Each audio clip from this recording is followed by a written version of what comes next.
You know that actor Danny Trejo? Well, he once turned down a movie role, and that movie later led to some very serious real-world consequences. This story starts with a man named Edward. Edward was 44 years old and living in Los Angeles, and he was an actor. He had appeared in well-known productions like Blade Runner and Battlestar Galactica, and at one point he was even nominated for a major award for his role in Stand and Deliver, which helped boost his career. Then in 1991, Edward got a huge opportunity. A movie studio offered him the chance to direct and star in his own film. This was a major moment for him, and he wanted to create something powerful. He decided to make a crime film inspired by real events involving the Mexican mafia.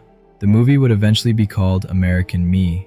Because it was based on real people and real events, Edward wanted everything to feel authentic. So he went a step further and brought in actors and consultants who had real connections to that world. One of the people he reached out to was Danny Trejo. At that time, Danny was still early in his acting career, but he had real-life experience.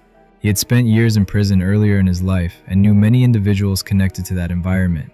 Edward sent Danny the script, hoping he would join the project, but when Danny read it, he immediately refused. He believed the script contained elements that would be seen as disrespectful by real individuals connected to that story.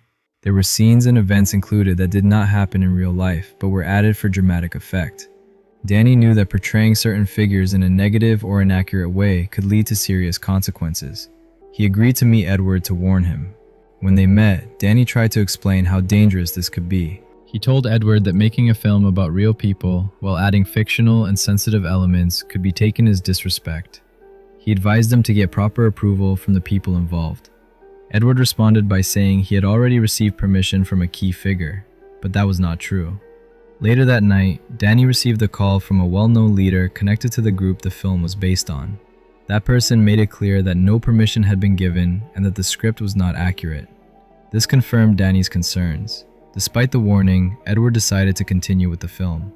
Production moved forward, and he even hired former members and consultants to help make the movie more realistic. One of them was a woman named Anna, who had left that life behind and was now working to help others avoid it. She contributed to the film and even appeared in it. Months later, in 1992, the movie was completed and released. It did not perform very well with audiences, but it did attract attention from the people it was based on.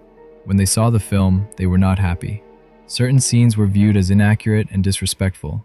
Tensions quickly escalated. Not long after the release, a series of violent incidents began targeting individuals connected to the film. Anna was attacked outside her home in a shocking incident. Around the same time, other people who had been involved in the movie were also targeted. Reports suggested that multiple individuals lost their lives in connection to the situation. The events sent shockwaves through the community and the film industry.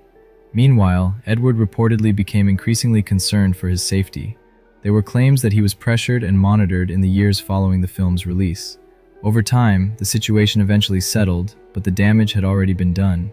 This story became a powerful example of how real-life stories, when handled carelessly, can lead to serious consequences beyond the screen.